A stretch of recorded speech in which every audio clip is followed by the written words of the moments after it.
so I wonder what I'm going to do. But anyway, great to be here. It's a pleasure to be amongst you and part of the esteemed audience. Thank you so much for the invitation. What I'm going to do is, and you'll see me skipping some slides. It's in the interest of time. And what I'm going to share is not really my experience from companies per se. I'm going to focus more on what I think are the challenges of leadership development in the present context. And I'll share a bit of my experience of different companies, how leadership development changes, and then we'll be happy to take questions as we go on. And picking up from David and Ajay, I'm tempted to make you stand, but I thought, the other way of doing it is sitting you're already doing, standing is already an option. So the only option left for me is ask you to lie down. Okay, so with that, let me start the presentation. I start off with this saying that when best is dressed, what is going to be best is next. And the challenge for each of the HR people sitting here and non-HR people sitting here is to discover the next practices that he or she is going to implement in his or her organization. Because for me, learnings are good, but what I need to do in an organization is really what I need to do in their organization. Because context plays a very important role. And I'm going to talk to you something about the context of the environment that we are in. Because everything that we are in is governed by what is happening in the environment. It's about 5 to 7 years back. And if I put up this slide, you would say, we don't know what is this slide all about. But 7 years back, none of these things were there in the world. And that's the context of change that we are living in. And it's not really change. To me, what is important, more important than change, is the unpredictability associated with the events in the world today. And my personal experience about that is that 2 years back, in December 2010, I was in Egypt, in Cairo. I was on vacation with my family. Of course, I was a pharmacist at that time. So I was in the city of Cairo. It was tranquil, it was peaceful. Nobody could have an inkling of what would happen in January 2010. And forget me, even Mr. Hosni Mubarak did not have a clue about what was going to happen. That's the kind of unpredictability that the world is living in. So change is fine, but what is difficult, making it difficult, is the unpredictability of events that's taking place. The second phenomenon that is taking place in the world today is what I call the Meg-Aloo-Piki phenomenon. Meg-Aloo-Piki is something that is found only where? In India. So globalization is fine, but I think what is more important is how do we align a global structure into a local environment. So that's the other phenomenon. It applies so much for leadership development. We need to apply what is there relevant and applicable in the world to our local context, a context in which 50 or 60%, 55% to 60% of the youth population is under the age of 25 years. A context in which there is a dropout of 50% and above at every level after class 10. That's the context that we are living in, and that's an opportunity and a challenge for each of us sitting here. Just think about this. In 2020, that is 7 years from now, the guy or the girl who's going to come and work in your place is today in class 7 or 8. How do I make CIPLA? How do I make Mars? How do I make Abbott? How do I make so many companies relevant for him or her today? And that's the challenge we are in. The third phenomenon aspect that we live in is aspirations are rising, and organizations and society at times fail to address those aspirations. So be it the Wall Street, be it the Occupy Wall Street movement, be it the Arab uprising, be it Anna Hazare movement, and be it last couple of months back what happened in Madhuri, there is a reaction from a lot of people to what is happening. And as a top people, we cannot be delinked from what is happening as a uprising or a rise of aspiration. I'm not going to justify, I'm not here to justify the action, but I'm saying it's a reality that we need to factor in whatever we do. So in this context, my submission is that this is actually in the last 3 years, from 2008 September when Lehman collapsed, till today and going forward, it is actually brought into focus some of the basic models that we've all grown up with. Models like the so-called MBA education. Because it is those MBA guys who pass out from the best MBA schools who actually were manning many of the organizations that died a natural death and that just couldn't adjust to the environment. It is those MBA guys, those education that is responsible for the bad practices or the practices that are not sustainable. So what good is MBA education? I'm also questioning the basis of leadership model that we say of managing self, managing team, and at some point we don't manage ourselves and we don't manage the basic ethical grounding of an individual.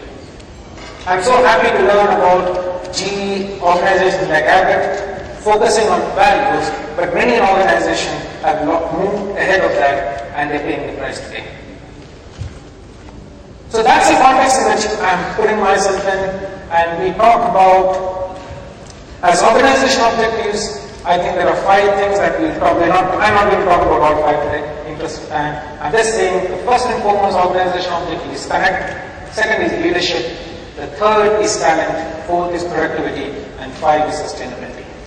I'm just going. So when it was a steady state, obviously, and we all, we all grew up. I'm an engineer, went to B school. We were taught to manage tangible assets. And intangible assets, what was key in tangible assets was being a manager, being strategic thinking, knowledge, skill. But when we come to managing the intangibles, that's when the challenge comes.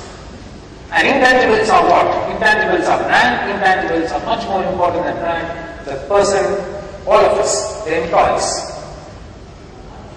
And here is the one that I'm talking about, it's all about visioning, it's all about creating the vision, getting people together, it's about values, and it's about what I call the 6C model, which is about connect, contribution, customization, creativity, collaboration, and changeability. I would love to spend more time on this, but there's no time. And if I spend my entire time here, they will not call me for the next seminar, so I will not spend time. Okay? So with that, I'll just focus on couple of things here. Customization. Okay, my context of reference comes in here, so I'll skip this slide. Basically, I have 3 major organizations that I work with: is RPG, Thomas Cook, and CIPLA. All having different ownership style, different managerial style, ownership pattern, different managerial style, all at different phases of growth, all impacted differently by happenings in the environment. So the leadership development to me, in all these cases are different.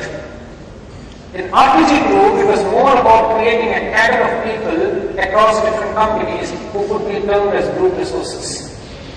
In Thomas Cook, the journey started by having about 15% the senior management team who were from within. So the focus of leadership development was to grow people from within. And CIPLA, the focus of leadership development or leadership management is to make sure how to scale up the organization from the present rate of growth to the next rate of growth. Customization. You understand what is customization. And the challenge for us is how do I manage scale with customization. But believe me, customization is important. If you have 10 members in your team, how are you going to customize your offerings to them? And here is, I'll just share my thoughts on this. You can basically divide people on the basis of capability and commitment. Right?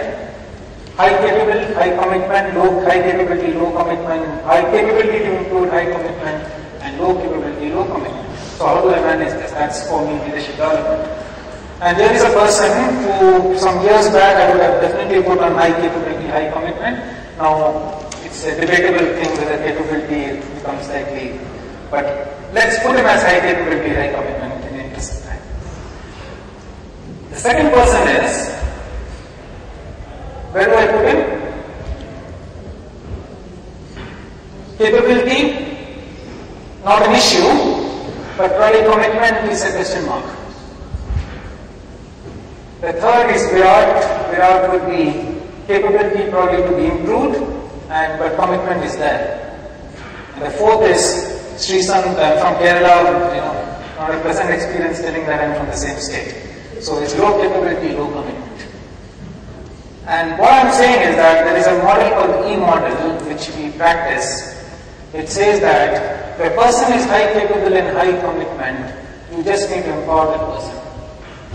You don't need to do anything else. Empower him, he will do it.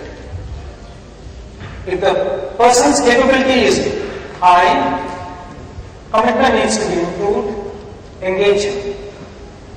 You don't need to focus on capability, but engagement. The third, capability to be improved, commitment is high, start enabling him, give him skills. And the fourth is exit, which is a simple thing. So this to me is customization. Some of the challenges, one challenge which I talked about is connect. I think in the last couple of years, a lot of seminars are focused on the business partnership of HR. I wonder whether the pendulum has swung from HR moving away from an employee champion to a business partner and forgetting the employees for whom we are the representative. Okay. So that to me is one of the keys. The second challenge is, you've heard of QSQP? People in my generation know that as a film called Kayamat Se Kayamat Tak. This is quarter se quarter tak. Okay, the challenge is, there is a time for development. We talk about a 5-year career development plan. The youngster in front of me says a chuckle, saying that 5 saal, tum रहेगा क्या यहाँ पर? तुम मुझे बोल रहा है. Okay. And go to a CEO and say that I got a 5-year development plan. This guy is going to become a leader in 5 years. He will look at you up and down because he needs to give a quarter projection. Build a why. Typically, should I recruit from outside? Should I? And we can spend, how do you get the development on the agenda of the CEO? And this is a phenomenon, there is a lot of conflict between individuals within an individual. What am I? What is my identity? Am I a professional? Am I an employee of somebody? Am I an HR guy? Am I a business guy? And all these things need to be focused on. I'll just flip some slides. And challenge for HR is to create people like this. Some of these guys that you see on the screen. I learned with a Sanskrit slogan which says that, and this to me is the key of leadership, which is to go forward, move ahead, and do different things. Yet there are charities, tastes, previtaro janase, pramanam kurate, lokastat anuvartate, which stands that whatever action a man performs, a great man, others will follow. The standards he set, the others will act. With that, I'll just show one clip. I hope the video works. The fundamental of leadership to me is to grow, produce, so that you can distribute. If a leader is able to do it, others will follow. Otherwise, he's got an issue. So let me just check out whether this video works. Because this.